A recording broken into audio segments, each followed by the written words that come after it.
That bridge represented more than just timber, it was my very freedom. And Angelina Dixon, with her disingenuous smile, demolished it. In the majority of neighborhoods, disagreements about backyard construction projects typically conclude with stilted emails or perhaps a peace offering of baked goods. Not in Willowbrook, however. Here, trivial offenses escalate into comprehensive, lake-centric psychological warfare. I'm referring to acts of sabotage, fines from the HOA that reek of fraudulent schemes, and a secret so foul it makes marsh water seem pristine. So, I ask you, what would you do if your bridge were transformed into a piece of modern art by a woman armed with a clipboard and an obsession with control? Your response is welcome. Extra credit will be given for revenge strategies that involve power tools, biting sarcasm, and at least one minor environmental infraction. Allow me to explain how this entire situation began. 6 months ago, following my divorce, I relocated to Willowbrook Estate seeking tranquility by the water. This was not an opulent area, merely a collection of respectable houses situated around a man-made lake constructed in the 1990s. I invested $450,000 in a modest home with a backyard that descended to the water's edge. Being a water infrastructure engineer, I thought that constructing a straightforward wooden bridge from my property to a small dock would be an ideal weekend endeavor. For 3 months, I dedicated every Saturday morning to building that bridge. It was nothing elaborate, just pressure-treated lumber with hand-carved railings and a slight arch that provided 4 feet of clearance above the water. I applied a honey-colored stain, and it became my place of meditation, where I would enjoy my morning coffee and watch the sunrise reflect on the water. It was then that Angelina Dixon determined my bridge was an issue. One Tuesday morning, a crisp white envelope bearing the letterhead of the Willowbrook Estates Homeowners Association was wedged under my windshield wiper, with Angelina's name listed as board president. The letter was civil yet resolute. "Dear Mr. Harper," it began, "it has been brought to our attention that you have erected an unauthorized structure that extends into Lake Serenity. This bridge is a visual impediment that diminishes the upscale aesthetic our community aims to preserve. Kindly arrange for its removal within 10 business days." The signature was executed with a flourish that likely cost more than my coffee. I opted for a diplomatic approach, calling to schedule a meeting with Angelina at her immense $5 million residence, which featured manicured gardens and a circular driveway that seemed to shout for attention. Angelina was precisely as I had imagined, in her late 30s, with perfectly coiffed blonde hair, designer apparel, and a smile that held no warmth. She led me into her living room, which resembled a high-end furniture showroom, and offered me coffee from a machine that probably had a higher price tag than many people's vehicles. "Mr. Harper," she started, her tone dripping with feigned sweetness, "I am certain you appreciate that Willowbrook Estates is a high-end community with particular standards. Your small construction project simply does not cohere with our aesthetic vision." I attempted to reason with her, clarifying that the bridge was solidly built, safe, and, in fact, augmented the lake's natural beauty. I even proposed modifying the design to address any specific objections she might have, but Angelina's demeanor grew progressively colder with every word I uttered. "This is not a negotiation," she finally retorted, her courteous veneer fracturing like inexpensive paint. "This is upscale living, not a hobby workshop in your backyard. The bridge must be removed, or you will incur escalating fines." 2 weeks later, I returned home from work to see my bridge shattered into splinters drifting in the lake. A demolition team was gathering their tools while Angelina stood on her deck, arms folded, observing the destruction with clear satisfaction. The slam of my car door drew her gaze, and she had the nerve to wave at me as if nothing was amiss. I remained there, staring at the debris of 3 months of labor, a cold, hard feeling settling in my chest. The bridge was more than wood and nails. It had been my refuge, my evidence that I could create something beautiful after my life had disintegrated. That evening, I waded into the shallows and gathered every fragment of broken railing I could retrieve. With leftover wood from my garage, I built a simple sign that read, "This was mine," and planted it at the exact spot where my bridge had once stood. I recalled the last time my ex-wife had been here. She had stood on that bridge, her back to me, clutching the wooden rail. In that moment, I had thought, at least I've built something beautiful. After she departed, that bridge was the sole motivation for my early Saturday mornings.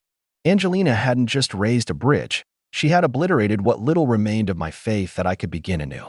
Standing there in the shallow water, collecting the splinters that had symbolized my hope, I understood this was about more than just HOA regulations or local aesthetics. This was a question of whether broken individuals like me have the right to rebuild something positive from the ruins of their lives. Matt Cooper visited the following morning with a six-pack of beer and an anecdote about how Angelina had fined him $300 because his front window curtains were the wrong color. "She's been doing this nonsense for 2 years," he lamented, his face flushed with anger. Last month, she issued a citation to Mrs. Patterson for planting daffodils instead of tulips, claiming they clashed with the coordinated spring color palette.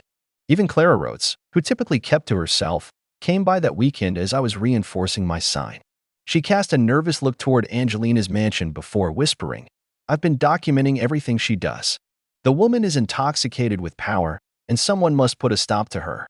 Monday morning delivered another letter, this time demanding the removal of my unauthorized signage within 48 hours or I would be fined $500. After reading it twice, I marched to Angelina's residence and rang her doorbell. "You want to play games?" I stated, looking directly into her eyes. "Let's play, but don't hold me responsible when you dislike the outcome." The fine was delivered precisely 48 hours later by a courier who seemed ashamed to be there. The letter demanded $3,000 for environmental contamination and unauthorized lake debris, referring to the fragments of my demolished bridge that were now supposedly tainting the pure waters of Lake Serenity. The legal jargon was intentionally daunting, filled with citations of municipal codes and environmental statutes that sounded weighty but were entirely baseless. Angelina was obviously trying to crush me with bureaucratic intimidation. What she was unaware of, however, was that I had managed actual environmental compliance for years, and this was not it. Instead of submitting to the absurd fine, I chose to create something new from the wreckage. Utilizing the salvaged timber and new hardware, I built a larger, more prominent sign with a message that struck at the core of the situation: "My bridge lives." I installed it in the same location, secured with concrete and angled for clear visibility from Angelina's deck. Matt Cooper arrived while I was erecting the sign, holding a wrench set and sporting the widest grin I'd seen in weeks. "You realize she's going to despise this," he commented, motioning toward Angelina's house, where we could see her silhouette pacing behind the windows of her living room. "Good," I retorted, securing the final bolt. "She despised my bridge, too." Matt then shared something that left me astounded. Angelina had fined him $800 the month prior for having aesthetically unsuitable curtains. It seemed the HOA had covertly passed a window treatment policy outlining approved colors and styles, all without homeowner input. The next evening, I found out just how far Angelina would go to preserve her iron-fisted control. She had dispatched an email to all residents with the subject line, "Protecting our 5-star lifestyle from rebels." The message was a work of manipulative art, depicting me as a dangerous insurgent intentionally harming property values and endangering the community's meticulously nurtured reputation. Reading that email in my kitchen, my hands literally trembling with rage, I understood that Angelina wasn't merely controlling. She was genuinely menacing. She was prepared to lie, manipulate, and ruin reputations to hold on to power. However, her email also divulged something intriguing. She was evidently concerned about my sway over other residents. That night, I walked around the lake and observed several neighbors averting their gaze or rushing indoors upon seeing me. Angelina's venomous words were effective, isolating me from any potential supporters. But solitude afforded me time to reflect, and my reflections led to some interesting finds. I dedicated the next few days to visiting the local planning office and retrieving records concerning Lake Serenity and the adjacent development. My discovery made my engineer's blood run cold. The lake was wholly reliant on a dam system constructed in 1962 by Dixon Construction Company, which was owned by Angelina's grandfather, Harold Dixon. The maintenance logs were incomplete at best, with no significant inspections recorded since the 1980s. Clara Rhodes turned out to be an unforeseen ally when she approached me one evening, casting anxious glances around before handing me a manila envelope. "I discovered this among my late husband's documents," she whispered. "He was on the original HOA board. I believe you should see this." Inside was a letter from 1994, penned by Clara's husband to the county health department, voicing worries about water quality testing and asking for routine monitoring of Lake Serenity. The letter noted unusual discoloration and troubling odors during periods of low water, but there was no documented response. Equipped with this new information, I chose to make my findings public. I composed an email in reply to Angelina's community-wide message, but rather than defending myself, I asked pointed questions. Fellow residents, I wrote, since we are all focused on safeguarding our property values, should we not also be worried about the state of the dam that sustains our beautiful lake? When was its last professional inspection? I embedded links to county records that showed the dam's age and maintenance history. The reaction was immediate and revealing. Within hours, I had received numerous replies from neighbors who had never communicated with me before. Some offered support, thanking me for bringing up critical questions. Others echoed Angelina's talking points, accusing me of inciting fear. But the most compelling responses came from long-term residents who recalled details Angelina likely wished they had forgotten. Strange smells during droughts, fish die-offs in the early 2000s, and instances when the lake's level had fallen significantly in the summer. That weekend, I put up a second sign, Truth Over Rules, positioning it right beside My Bridge Lives.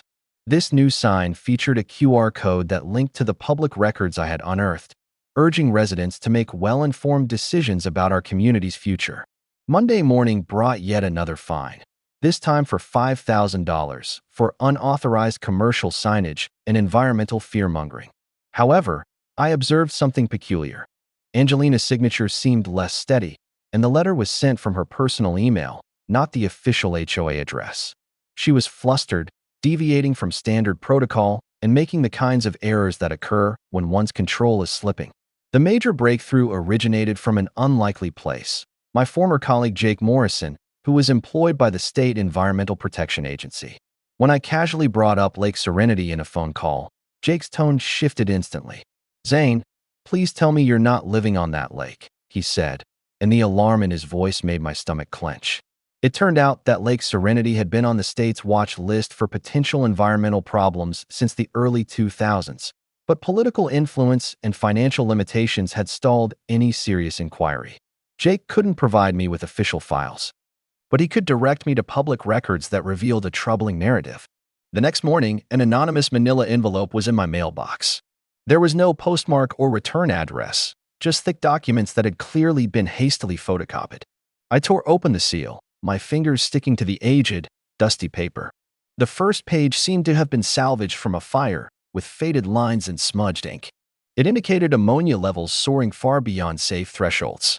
The following page made me freeze, a diagram of the dam with a single red circle and a warning scrawled in shaky handwriting.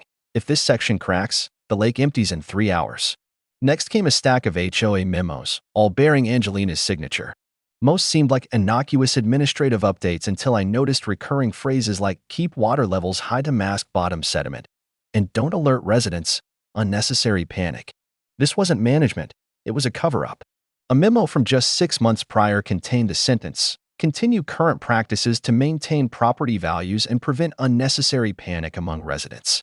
As I was sifting through the documents, my phone vibrated with an anonymous text. "You're not the only one reading these. Be careful." I scanned my surroundings but saw no one, yet the sensation of being watched was undeniable. Someone was observing me or waiting to see if I would have the courage to expose the truth. A chill went down my spine as I considered that this conspiracy might run deeper than I had thought. The most damning document was a 1996 engineering report that the original HOA board, which included Clara's husband, had commissioned. The report stated plainly, the dam was not safe, and the cost to repair it then would have been $200,000. Worse, it mentioned remnants from a chemical plant that had dumped toxins upstream for decades, solvents, heavy metals, substances that belonged in hazardous waste sites. Instead, they had settled into the lakebed, a poison waiting for a breach. The report advised regular water quality tests and the installation of containment barriers to stop contaminated sediment from spreading to the main lake. A handwritten note in the margin said, "Too expensive. Find cheaper alternatives." As I flipped through page after page of technical data, each more incriminating than the last, I heard a quiet knock on my door. Clara Rhodes stood on my porch that evening, her face pale in the dim light. "I can't sleep," she confessed, her eyes showing a weariness deeper than mere fatigue. "I've been holding on to this for too long." Her hand shook as she gave me another manila envelope, this one thicker than the first. When I inquired, "How long have you known?" Clara let out a deep sigh, her shoulders slumping under an unseen burden. "That year, my husband was the sole vote to fix the dam. Angelina was just a girl then, but her grandfather, He assured everyone he'd handle it all more affordably. She added, "My husband never forgave himself for not putting up a bigger fight. He dedicated the rest of his life to documenting their concealment, hoping someone would eventually be brave enough to reveal it." Her voice trembled as she went on. "I should have spoken out years ago, but I was scared. Scared of legal action, scared of losing our house, scared of what others would think. Now, I'm more scared of what will happen if I remain silent." According to Clara, they had patched over cracks, used chemicals to mask odors, and kept the lake at full capacity so no one would see what was hidden below. "That's not maintenance," Clara stated. "It's like putting makeup on a corpse." The HOA had effectively been engaged in a 30-year cover-up, with each board opting to postpone the issue rather than confront the financial and legal repercussions.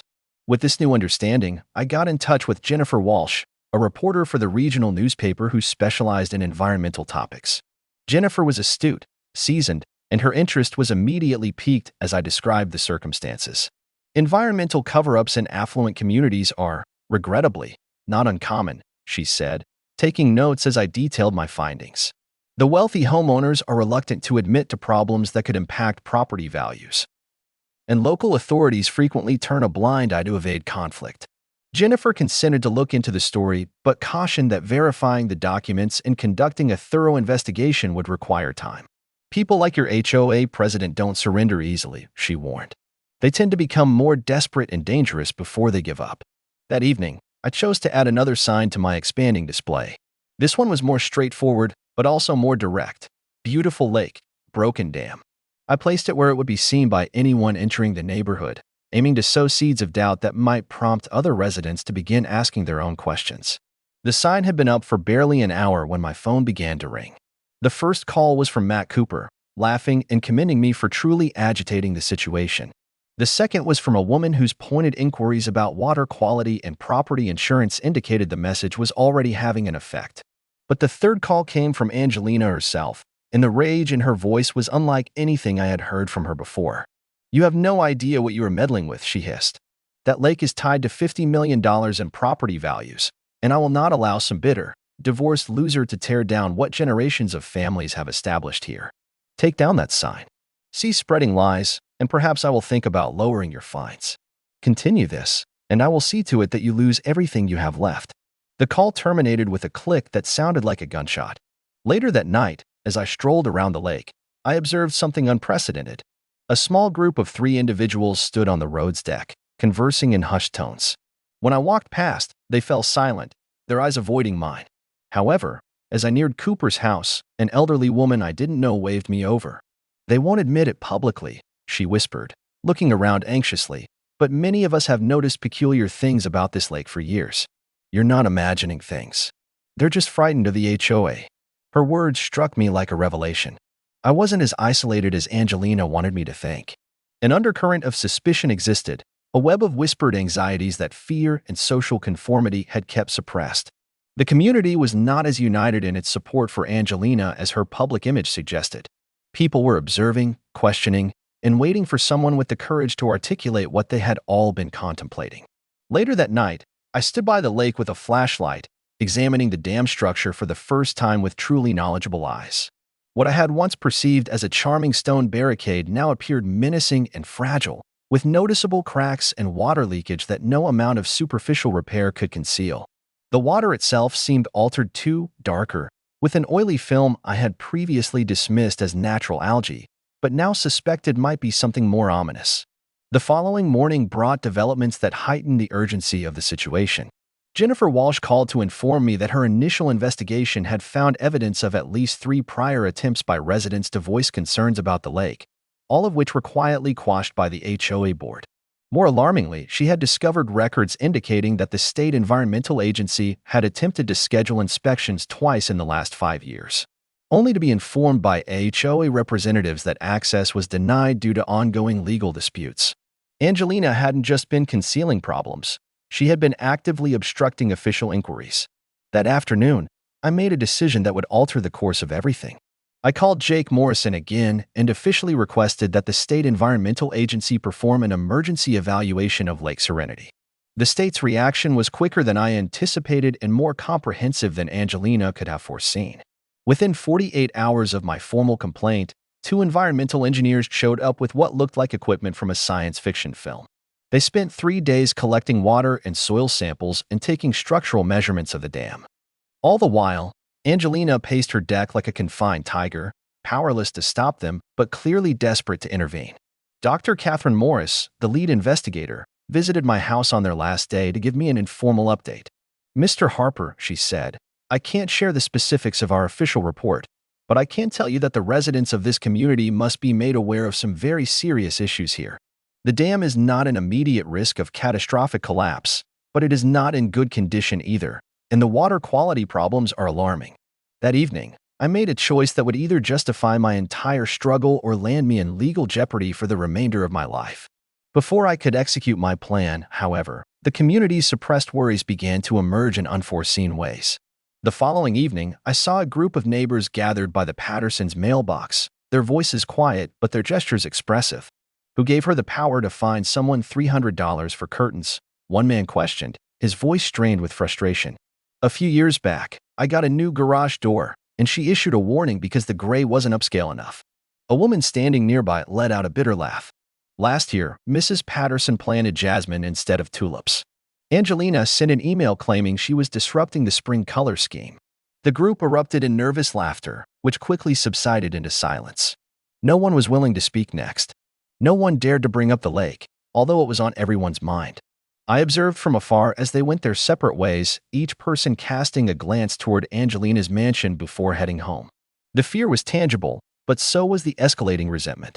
I had dedicated enough time to studying the dam structure to know its mechanics and, more critically, how to manage it. The lake's water level was regulated by a mix of natural inflow and a manually controlled spillway gate that could be opened to discharge excess water downstream. The gate hadn't been used in years, likely because opening it would reveal the contaminated sediments everyone was so eager to keep concealed. But what if someone were to inadvertently activate that gate during a supposed routine check? Matt Cooper turned out to be the ideal collaborator, partly due to his genuine concern for environmental matters, but primarily because he had hit his limit with Angelina's despotic rule. "She fined me another $600 yesterday," he informed me, presenting a letter that cited his non-compliant mailbox design. Apparently, Angelina had deemed standard suburban mailboxes aesthetically subpar and was now mandating that everyone upgrade to costly designer versions. Our scheme was brilliantly straightforward. Matt would stage a diversion on the far side of the lake while I gained access to the spillway controls.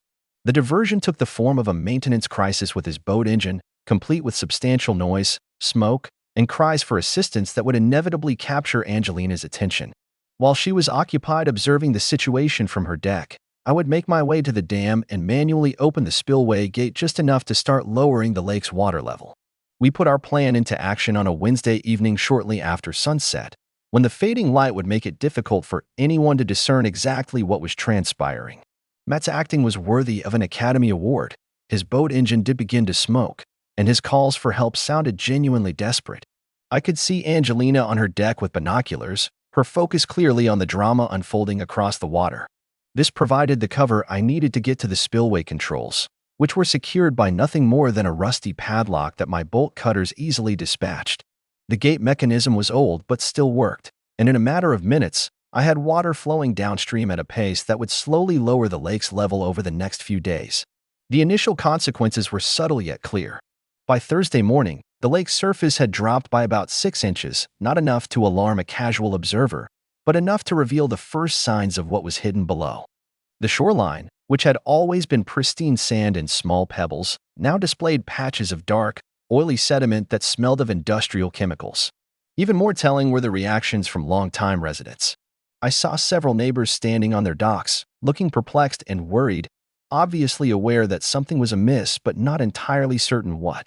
Angelina's reaction was prompt and predictable.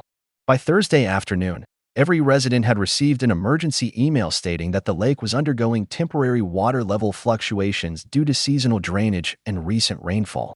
The message assured everyone that this was entirely normal and that water levels would be restored to optimal heights within a few days through routine maintenance. It was a brilliant piece of misdirection aimed at preventing panic while she bought time for damage control.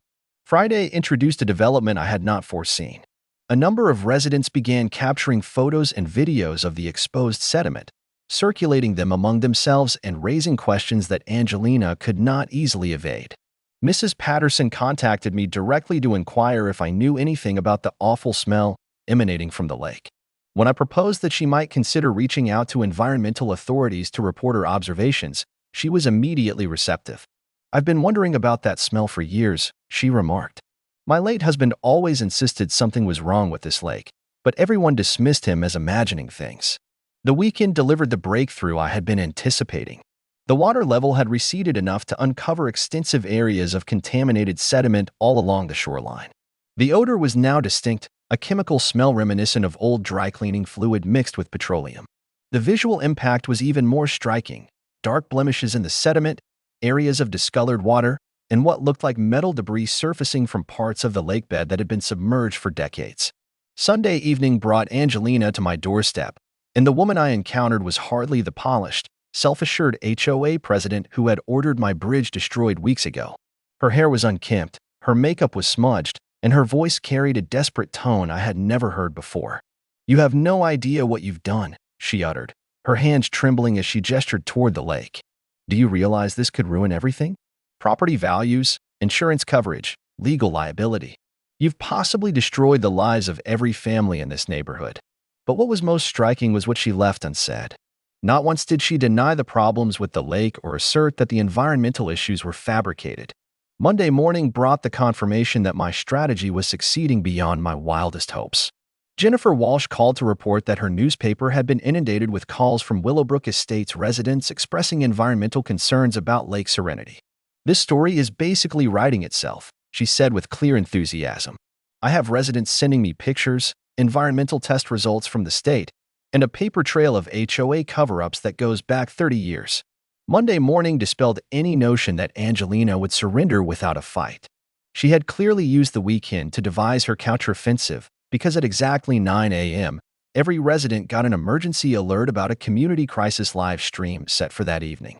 The announcement was classic Angelina, theatrical, commanding, and crafted to cast her as the capable leader managing a crisis instigated by others.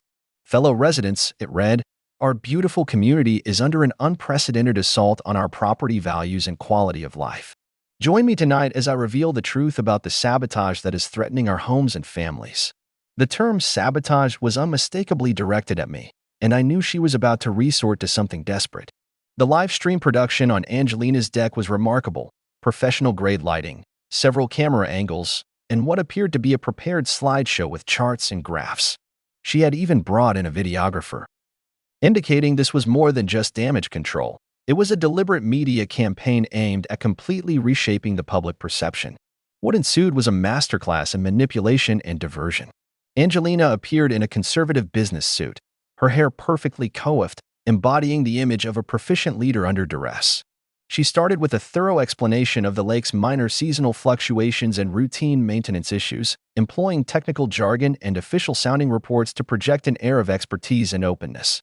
For the initial 10 minutes, she was almost persuasive, until she pivoted to an aggressive stance and began discussing deliberate sabotage by a disgruntled individual with a personal vendetta against community standards. "Ladies and gentlemen," Angelina proclaimed, her voice escalating with righteous fervor, "I urge you to look at your property tax bills, your insurance policies, and your home valuations. Then, ask yourselves, why would anyone intentionally harm the environmental assets that make our community so desirable? The answer is straightforward: revenge. Revenge by someone who cannot accept that communities operate with standards, rules, and expectations for conduct." The live stream's comment feed painted a different picture from the one Angelina was attempting to convey. While some residents were clearly swayed by her account, others were posing sharp questions about the odor, the water quality, and the timeline of when the issues first became apparent. Mrs. Patterson's comment was especially damaging. "I've been a resident for 15 years, and these issues were present long before Mr. Harper constructed his bridge. My late husband complained about odd smells back in 2012, and we were instructed to stop spreading rumors." Other long-term residents started to share similar accounts, creating a spontaneous fact-checking session that Angelina could neither manage nor suppress. By Tuesday morning, the environmental engineers had returned, this time with a complete investigative team and equipment that pointed to significant federal intervention. Dr. Morris visited my house once more, this time with a warning that chilled me to the bone. Mr. Harper, what we are facing here is potentially far more severe than we originally believed. The contamination seems to have spread beyond the lake itself and into the groundwater system. We are potentially looking at health consequences for thousands of people over several decades. Wednesday brought the news story I had been both anticipating and dreading. Jennifer Walsh's article was featured on the front page of the regional newspaper under the headline, "Decades of Environmental Cover-Up Exposed at Luxury Lake Community." The piece was comprehensive, thoroughly researched, and devastating in its implications. She had successfully interviewed former HOA board members, examined 30 years of maintenance logs, and connected the original contamination, the insufficient cleanup, and the ongoing concealment that had been maintained through various board leaderships.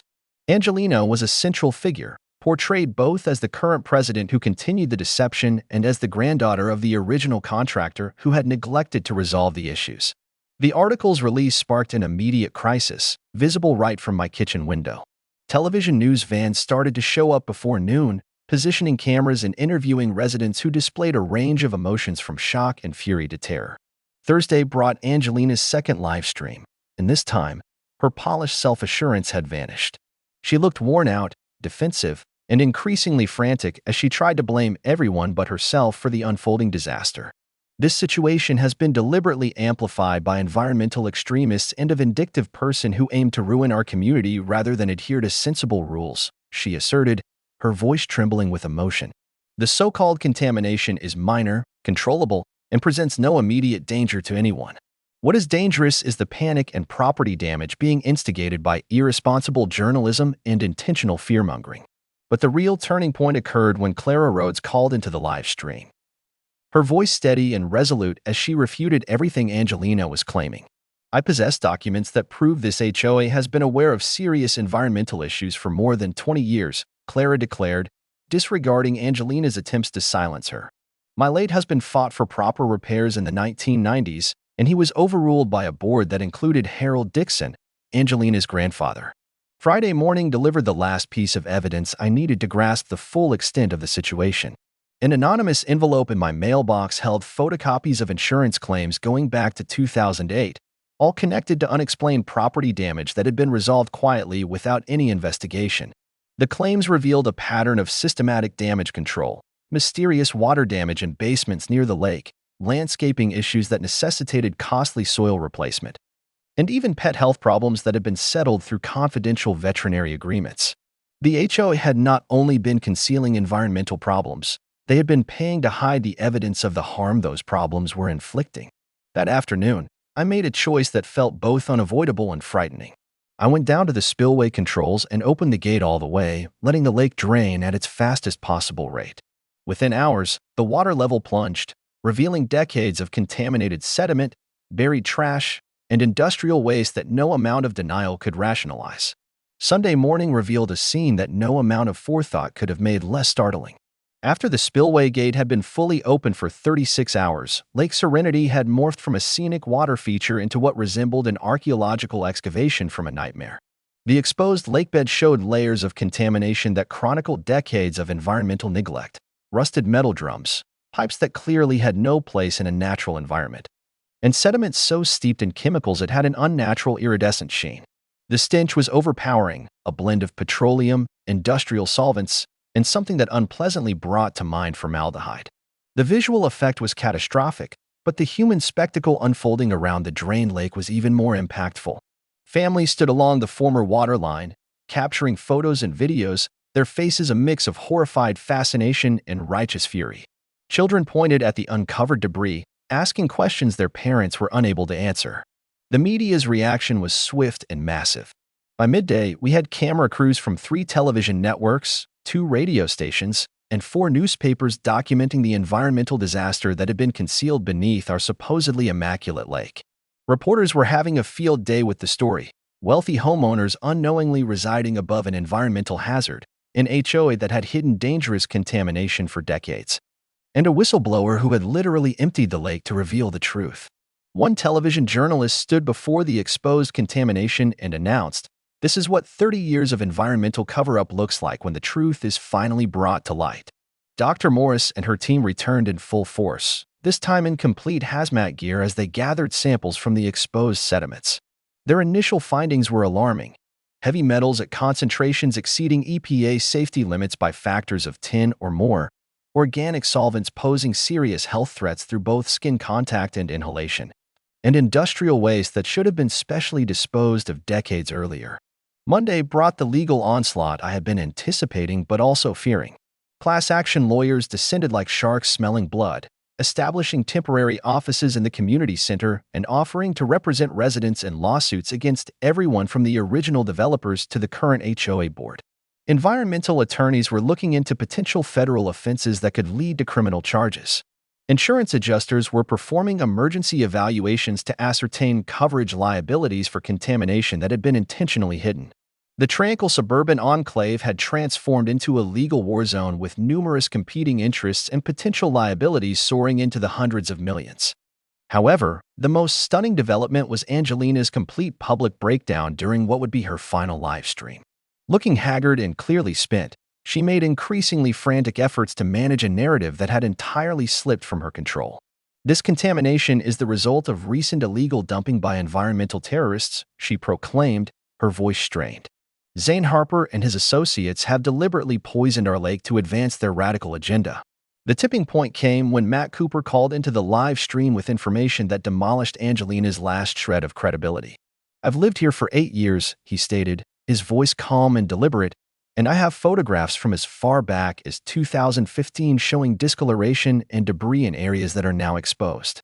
I also have records of strange odors and water quality problems that residents have been reporting for years. This contamination didn't just show up last week. It's been here all along, and certain individuals have been working very hard to conceal it." His proof was undeniable, and the live comments erupted with other residents sharing similar stories and evidence. Tuesday brought the development that changed everything. Federal investigators showed up with a search warrant for HOA records going back to the community's establishment. They spent the entire day at the HOA office, carting away boxes of documents while Angelina stood powerlessly nearby, clearly grasping that her meticulously built world was crumbling around her. That evening, the confrontation I had been expecting since the crisis began finally occurred. Angelina showed up at my front door, no longer the composed HOA president, but a desperate woman witnessing the ruin of everything she had strived to build and defend. "You have no idea what you've done," she said, her voice a mix of fury and desperation. "This community was worth $50 million in property values, hundreds of families who relied on the HOA to safeguard their investments, and a lifestyle people spent their whole lives to achieve. You've ruined all of that just to appease your petty desire for revenge over a silly wooden bridge." I looked at the woman who had once seemed so formidable and commanding and saw that she had never grasped what this conflict was truly about. "Angelina," I said softly, "this was never about revenge. It was about the truth. You had my bridge destroyed because it was a challenge to your control. But the bridge was merely wood and nails. What you truly destroyed was the trust between this community and its leadership, and the health and safety of families who had a right to know what they were living with." Wednesday delivered the news that marked the end of Angelina's control and affirmed everything I had fought for. The federal inquiry had unearthed proof of systematic environmental offenses spanning 3 decades, with documented evidence that numerous HOA boards had been aware of hazardous contamination and had actively sought to hide it. The proof comprised insurance payouts for health issues linked to the contamination, payments to environmental consultants for containment rather than cleanup, and correspondence between HOA leaders and local officials that pointed to a collaborative effort to thwart a proper investigation and remediation. The final blow was delivered when the state environmental agency published its initial report, stating that Lake Serenity presented immediate and severe health hazards to residents and designating the entire area a contaminated site in need of emergency remediation. Property values didn't merely fall, they essentially vanished, as no bank would approve mortgages and no insurance company would issue policies for homes within a declared contamination zone. The weeks after Angelina's public disgrace brought a flood of repercussions that transformed Willowbrook Estates in ways no one could have foreseen. Federal environmental crews started the enormous task of soil remediation, converting the former lakebed into a bustling construction zone with heavy equipment active day and night. Property insurance firms began the intricate process of assessing coverage for environmental harm that had been hidden for decades. Most significantly, a federal grand jury was formed to look into potential criminal charges against current and past HOA board members, including conspiracy to break environmental laws and fraud related to misrepresenting property values. Angelina herself vanished from public life, reportedly consulting with federal criminal defense lawyers while facing the possibility of personal bankruptcy from the ever-increasing civil lawsuits. Her $5 million mansion, like all other properties in the community, was now essentially valueless until the contamination cleanup was finished, a process that environmental specialists projected could take 3 to 5 years and cost over $60 million. However, not all outcomes of the crisis were bleak. The community that had been fractured by Angelina's autocratic rule started to unite in surprising ways, brought together by mutual challenges and a collective aim to rebuild something superior from the wreckage of their loss. Neighbors who had previously hardly exchanged words were now coordinating legal approaches, pooling resources, and offering support to one another through the difficult process of managing contaminated property and uncertain futures. Clara Rhodes became an unexpected leader in this new community spirit. Her bravery in protecting and disclosing vital documents had won her the respect and trust that Angelina had demanded but never genuinely earned. Matt Cooper also emerged as a key figure in the recovery effort, applying his mechanical skills to help residents navigate the practical difficulties of living in a contamination zone. The legal conclusion arrived sooner than anyone anticipated, partly because the evidence was so conclusive and partly because federal prosecutors were keen to make a strong statement about environmental offenses in affluent areas. Angelina ultimately entered a guilty plea to federal charges of conspiracy to violate environmental protection laws and fraud related to the concealment of contamination. She was sentenced to 18 months in federal prison and held personally liable for $5 million in restitution. 3 other former HOA board members also received federal convictions, albeit with reduced sentences, for their cooperation in the continuing investigation. But the most stunning event in the entire ordeal happened when Angelina made one final, desperate move to deflect responsibility and evade consequences. 3 days prior to her sentencing, she was apprehended while trying to physically damage the spillway controls I had used to empty the lake.